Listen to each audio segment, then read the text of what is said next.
Hello, hello, hello, hi. I am Casey Durango, and I am 30 minutes late. I apologize.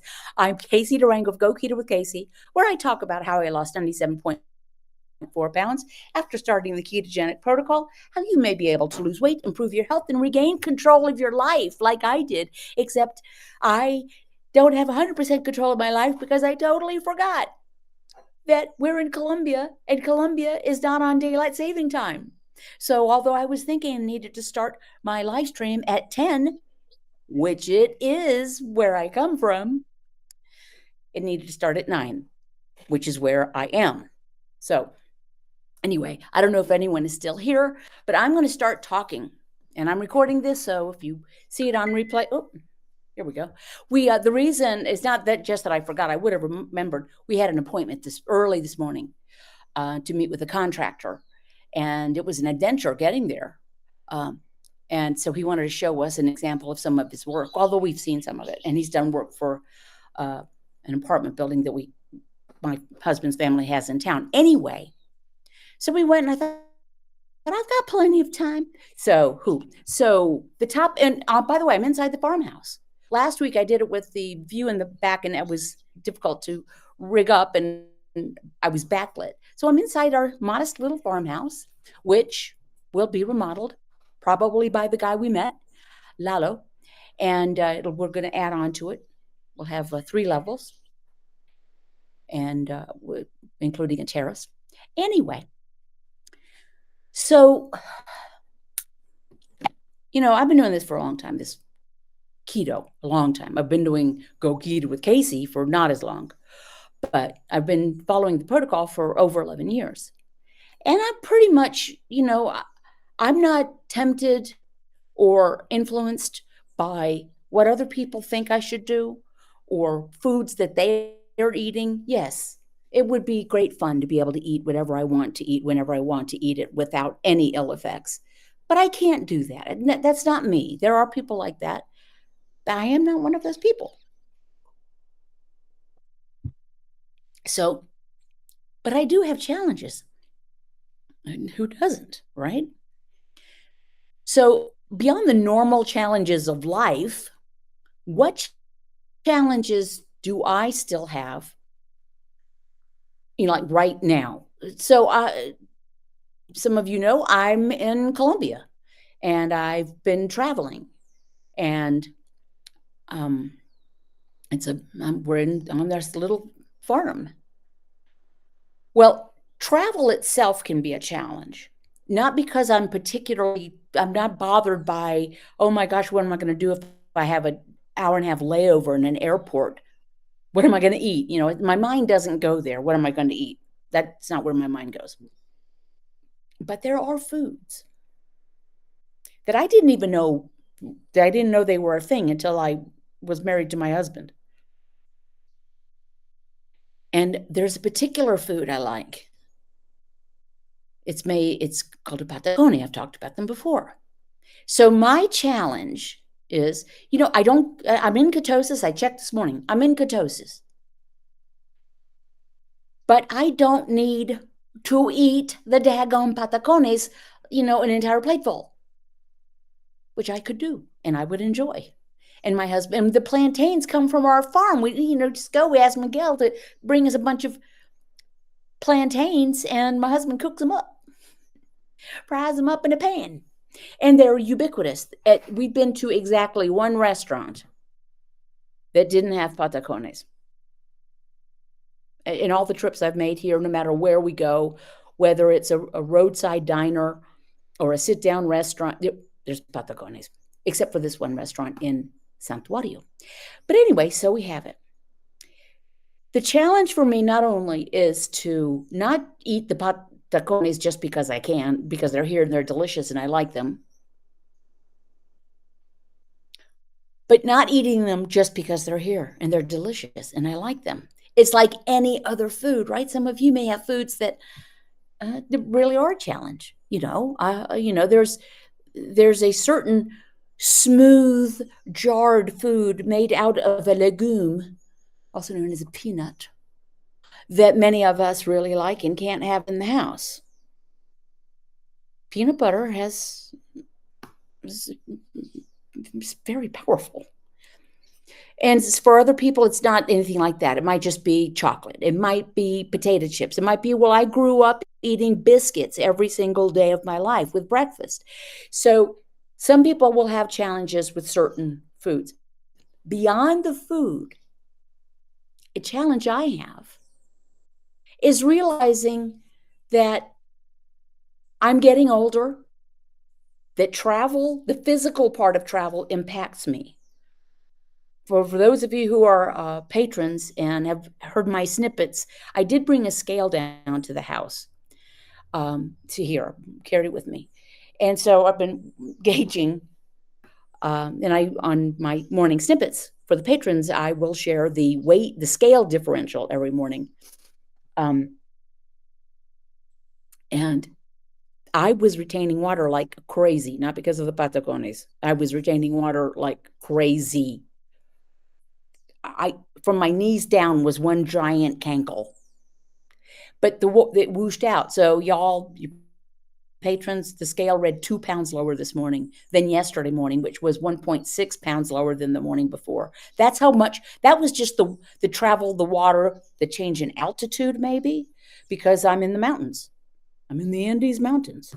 Words I thought I would say never.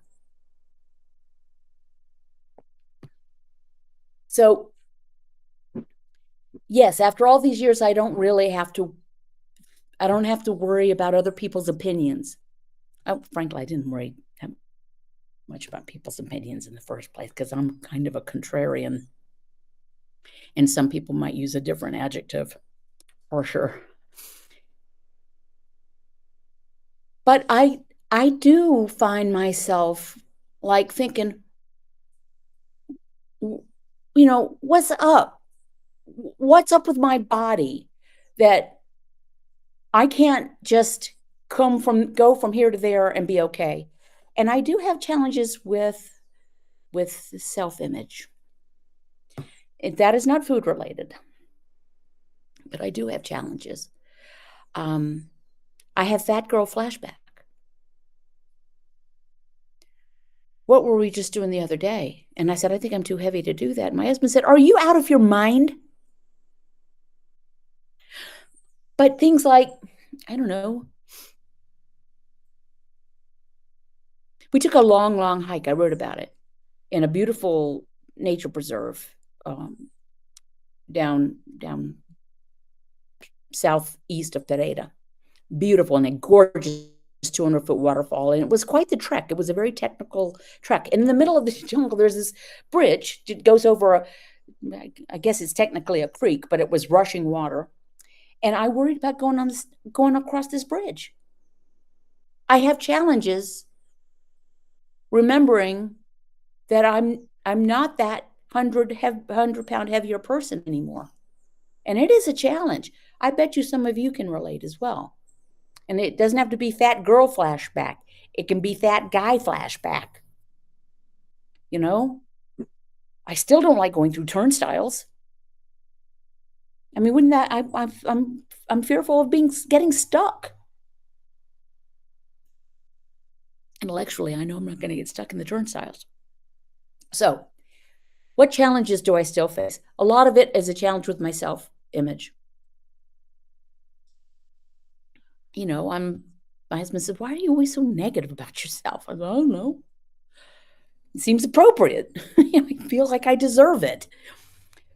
The patacones, and one of the patrons, Karen, because I talked a lot about the patacones, she wrote a comment under one of the snippets. Girl, will you just lay off the patacones? You're stronger than a patacone. Because I have a mug and stickers that say I'm stronger than a cookie. I used to. I don't think I have them anymore. Should make them again. I'm stronger than a patacone. And so the last couple of days I have been curtailing them. And in some parts of the Latin America, they're called tostones, but around here they're called patacones, and they're made from totally unripe plantain. So that's a challenge for me. I still have a challenge realizing that I don't require as much fuel as I used to. It is a challenge because I have eaten out of habit and not out of hunger. Not as much as I used to, but I do. And I assume that unless something drastic changes, unless I become a ultra marathoner or something, I'm going to continue to need less fuel. And I have to be okay with that. Because let's face it, eating good food is fun. Down below. There are two people on. Oh, they must be electric motorbikes. You see dump trucks. There's a really great view I've got here. I'm sitting and I'm looking, and way down below, because it's like this, and then there's a road that kind of winds its way around that next hill. You see dump trucks. You see chibas, which are the traditional painted buses. You'll see Jeeps with seriously 25 people on them, on the outside, on the top, hanging on the back, hanging on the sideboards. You see motorcycles and cyclists and people walking with a sack of coffee on their back. So a challenge for me is pretty much dealing with myself.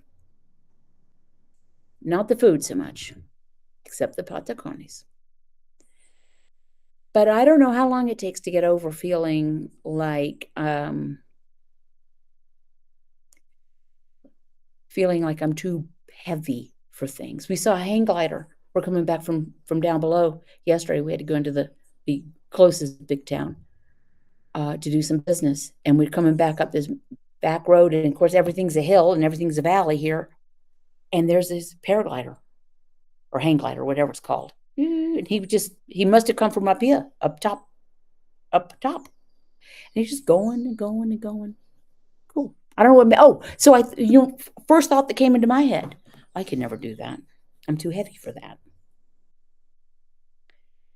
And even if the parasail of whatever it's called could easily sustain my weight, they might have to weigh me because they have to do it based on, I'm sure, people's weight and height and get them strapped in. We at the last Go Keto with Casey Roadshow in Greensboro, we had at a really nice park, a nice facility, outdoor place, beautiful weather. Dr. Westman was there and treated everyone that wanted to on the zip line, which goes from one place in the park across the lake, and you come back. And he said, "Let's go." Oh, let's do it. No, I didn't. Why? Because every person had to get on a scale, not in front of anyone else. You just had to get on a scale. I guess there was either a maximum or minimum weight thing. And just to not single anyone out, everyone had to get weighed, and I wouldn't do it, even though no one else was going to see it. So these are my challenges. Doesn't have that much to do with keto. Sorry about that. And I do apologize to anyone whom I essentially stood up. I did not mean to, but the recording is still going on. And next time I'll remember. Well, next time, no, we're leaving. We return Tuesday to the States. So by next Saturday, I'll be back on my home turf, my other home turf. This is also now my home turf. Oh, and for those of you who don't know, my husband installed an on-demand water heater in the shower because while we have plenty of water, we did not have any hot water. There's no water heater here, which is fine, except I don't like cold showers, and it was cold because it's mountain water. Whew. So he installed an on-demand water heater. I had a lovely hot shower this morning. It was great. Okay. Thanks for your indulgence. And I guess I return to the real world, the middle of the week. And I understand it's going to be hot when we get back to the States, in North Carolina anyway, in the upper 90s. Right now, it's probably about 64 degrees right here. And it always is, pretty much, here at the farm. Not in Columbia, but here at the farm, because we're at high elevation. All right. Thank you. Give me your feedback. You don't have to hold back. I deserve it. and I will see you next time, I hope. Thank you very much. Ciao.